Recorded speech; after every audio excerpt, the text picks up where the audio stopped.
संतप्त मानस शांत हों, जिनके गुणों के गान में वे वर्धमान महान जिन विचरे हमारे ध्यान में।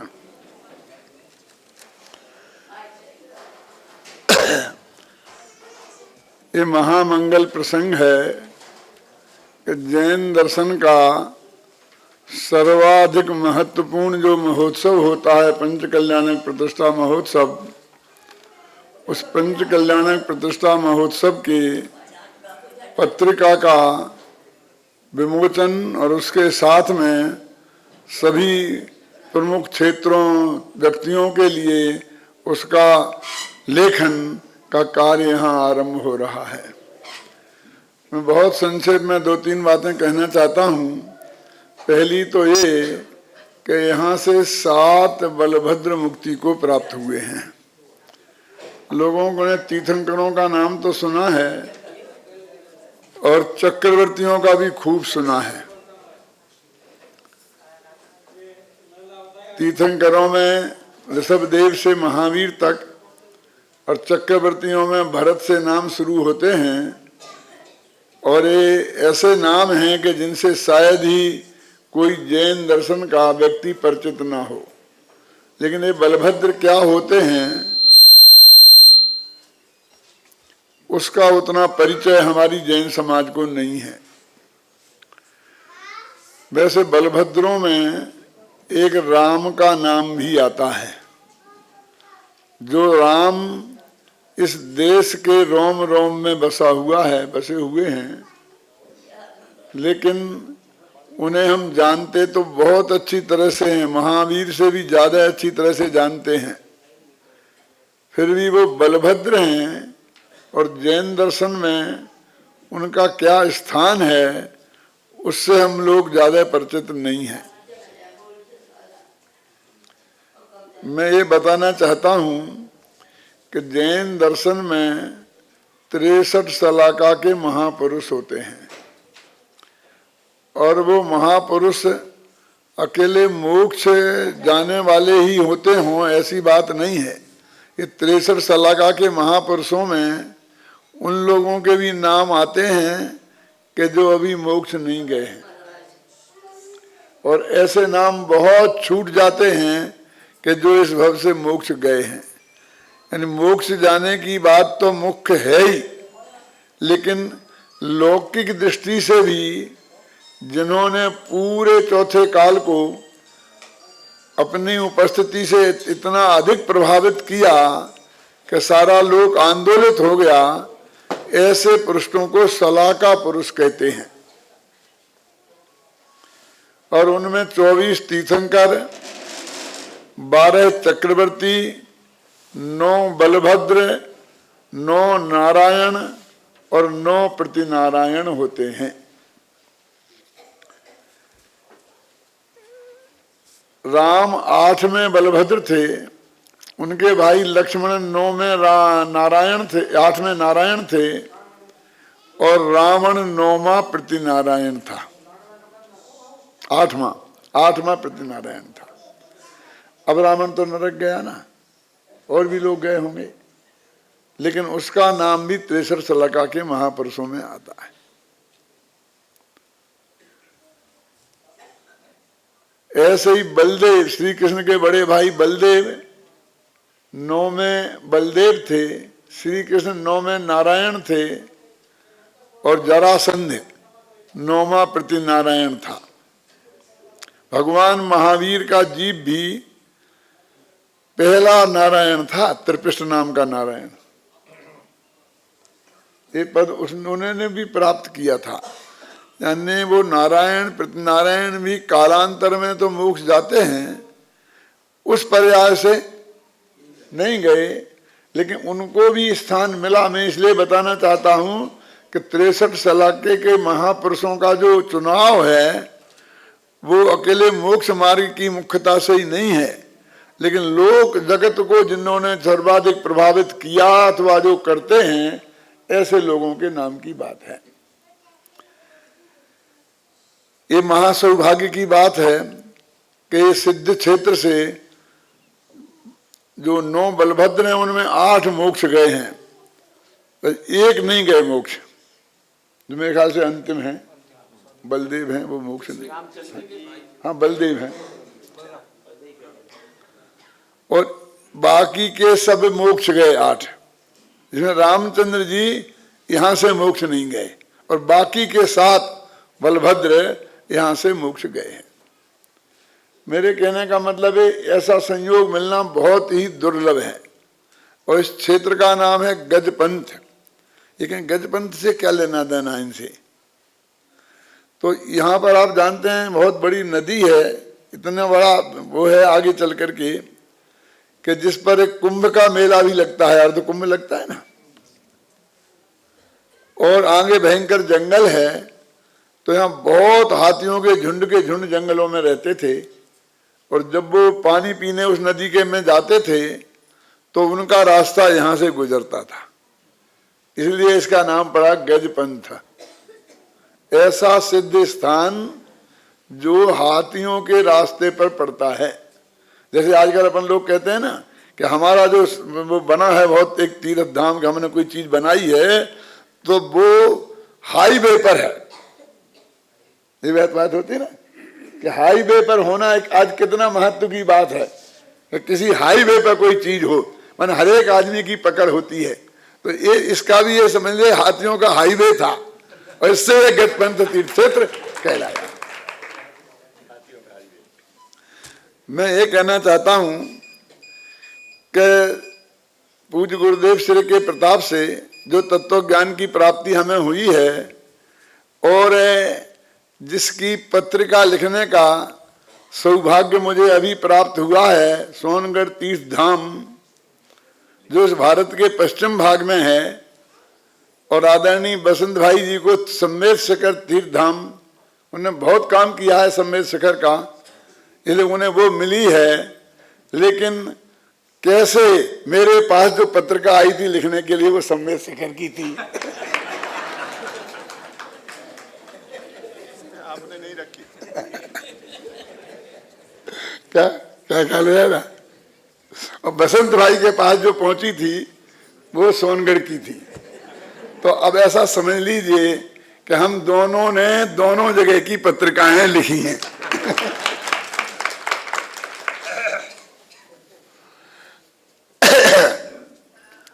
तीर्थ क्षेत्रों के संदर्भ में जो पूज्य गुरुदेव श्री का तत्व ज्ञान है,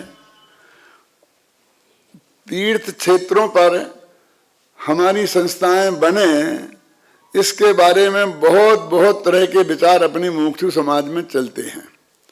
क्योंकि जिस तरह की तकलीफें हमें खड़ी होती हैं, और कुछ लोगों को कई ऐसी मान्यता है कि वो मानते हैं कि तीर्थ क्षेत्रों पर वो तकलीफें सबसे ज्यादा खड़ी हो सकती हैं और होती हैं,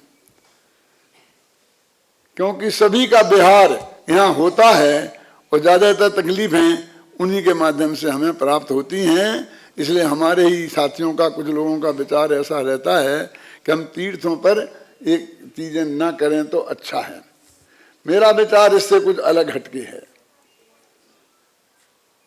मैं उस तकलीफ को जानते हुए भी मैं ऐसा सोचता हूं कि तीर्थों पर सारी जैन समाज बिना बुलाए हमेशा निरंतर आती रहती है। वहां पर यदि हमारी कोई चीज होती है और वो स्टैंडर्ड की होती है, बढ़िया होती है, तो कम से कम दिगंबर जैन समाज में ये संदेश जाता है कि अभी हम भी जिंदा हैं और हम भी समाज के एक बहुत महत्वपूर्ण अंग हैं। और कोई महान काम इन पर हो गए तो बहुत ही बढ़िया है, होंगे ही, लेकिन नहीं भी हो तो भी अपने आप में ये पर्याप्त है। ये बात मैं इसलिए भी कहा करता हूं कि भाई हमें टीवी पर भी अपना कार्यक्रम आना चाहिए। कि क्यों? कि सबके आ रहे, और आज लोग उससे ही मानते हैं कि ये जिंदा हैं। यदि हम आते हैं तो लोग समझते हैं कि पूज्य गुरुदेव श्री कान्जी स्वामी का मिशन अभी जिंदा है और वो बात जगत के सामने रखी जा रही। कुछ चीजें ऐसी होती हैं कि हमारे अस्तित्व को सिद्ध करने के लिए बहुत जरूरी हैं। कुछ चीजें ऐसी होती हैं कि हमें सारी जैन समाज से जोड़ने का काम करती हैं। जैसे सम्मेद शिखर तीर्थराज है, दक्षिण में बाहुबली की मूर्ति है। बहुत से लोग हमसे पूछते हैं, कहते हैं कि वहाँ जाते हैं तो चंदन लगा होता है, ये होता है, क्या करें, अपन तो उस शुद्ध अन्न आय के हैं, हम क्या करें। मैं उनसे एक ही प्रश्न करता हूँ बहुत प्रेम से, बोलो आप बताओ हम क्या करें। उन सब तीर्थों को छोड़ दें, वे हमारे तीर्थ नहीं माने, बाहुबली को हम अपना तीर्थ नहीं माने। दुर्भाग्य से यदि मैनेजमेंट हमारे पास नहीं है और उन लोगों के पास है जो ऐसा करते हैं, तो हम छोड़ तो नहीं सकते हैं। हम जाएंगे, जब हम करेंगे तो हम जल साथ में रहेंगे और धो लेंगे, अपना विकल्प करें। लेकिन हम पूरी जैन समाज से, फिर विशेषकर दिगंबर जैन समाज से जुड़ा रहना मुमुक्षु समाज का बहुत आवश्यक है। क्यों है आवश्यक? कि मैं आपसे बोलता हूं कि यदि नहीं जुड़ा होता तो हमें और आपको भी ये तत्व ज्ञान गुरुदेव श्री का कैसे प्राप्त होता? क्योंकि हम तो उस समाज के अंग थे और ये समाज उससे जुड़ता ही नहीं, हम आते कैसे? मेरे कहने का अर्थ यह है कि वो रास्ता हमेशा खुला रहना चाहिए सारे दिगंबर जैन समाज का। यदि गुरुदेव श्री का तत्व ज्ञान को सारी जैन समाज तक पहुंचाना है, यदि गुरुदेव श्री ऐसा नहीं करते तो हमें कैसे प्राप्त होता है? तो हमको वो सारे रास्ते खुले रखना चाहिए। ये तीर्थ क्षेत्रों पर हमारी संस्थाओं का होना ये रास्ते खुले रखने का एक बहुत महत्वपूर्ण साधन है। कि बहुत से लोगों को होता है कि हम बिना बुलाए कैसे जाएं, लेकिन तीर्थ क्षेत्र में हम बिना बुलाए जा सकते हैं ना। हमें जानना है तो एक प्रश्न भी हमारे सामने से खड़ा नहीं होता है। सम्मेद शिखर पर भी जो हमारा भी बहुत बड़ी संस्था खड़ी होने जा रही है, कुंद कुंद कहान तीर्थ सुरक्षा ट्रस्ट के माध्यम से, जिसमें सारी जैन समाज का बहुत बड़ा सहयोग है, उस वक्त भी मैंने वहां कहा भी था और लेख में भी लिखा था कि ये हमारा एक ऐसा स्तंभ होगा, क्योंकि सम्मेद शिखर दिगंबर श्वेतांबर कोई भी हो वो जाए बिना नहीं रहता है, और हमारी उपस्थिति है इस बात के लिए बहुत बड़ा स्तंभ होगा। उसके होने के लिए यही पर्याप्त है। एक बात मैं और इस मौके पर कहना चाहता हूं कि दिगंबर जैन समाज तक यदि हमें तत्व ज्ञान पहुंचाना है और हमें उससे पूरी तरह से जुड़ा रहना है, तो इन तीर्थों की, जो तीर्थ भले ही हमारे हाथ में ना हो, फिर भी उनके लिए, उनकी व्यवस्था में, उनके संकट में हमेशा उनके साथ हमें पूरी तरह कंधे से कंधे मिलाकर खड़े रहना चाहिए। वो हमको निरंतर संपूर्ण दिगंबर जैन समाज के जोड़ के रखेगा। और जो ब्रह्मचारी धन्य कुमार जी ने इस क्षेत्र पर ये काम किया है, पहले अंतरिक्ष में किया था, तो ये काम ऐसा काम है, बसंत भाई ने सम्मेद शिखर के संदर्भ में किया है कि हम दिगंबर जैन समाज के अभिन्न अंग हैं। इस बात को सिद्ध करने के लिए हमें कोई अपना शपथ पत्र देने की जरूरत नहीं पड़ती है, और हम उससे पूरी तरह जुड़े हैं। ये बात हमारे सिद्ध होती है। ये भी हमारे मुमुक्षु समाज के बहुत बड़े हित में है। लेकिन मेरा ये कहना ये है कि भाई ये सब हमारे हित में है, इन दो लोगों ने उसमें अपना पूरा जीवन लगाया है। यदि वो जीवन पूरा लगाया है तो उसका लाभ भी हमारी मुमुक्षु समाज को पूरा मिलना चाहिए ना। क्योंकि ये रिश्ता हम क्यों कायम रखना चाहते हैं? इसलिए कायम रखना चाहते हैं ना कि हम गुरुदेव श्री के तत्व ज्ञान को अधिकतम लोगों तक पहुंचा सकें। मैं एक बात मानता हूं कि भगवान महावीर पर और बुद्ध पर भी एक आरोप लगाया जाता है, और बड़े बड़े यूनिवर्सिटी के जो प्रोफेसर हैं उन्होंने ये आरोप लगाया है, किसी धर्मांधों ने नहीं लगाया है, कि हमारे इस देश का जितना नुकसान बुद्ध ने और महावीर ने किया उतना किसी ने नहीं किया। मैंने पढ़ा है किताबों में भाई, और उसमें ऐसा लिखा है कि इन्होंने ब्रह्मचर्य का उपदेश दिया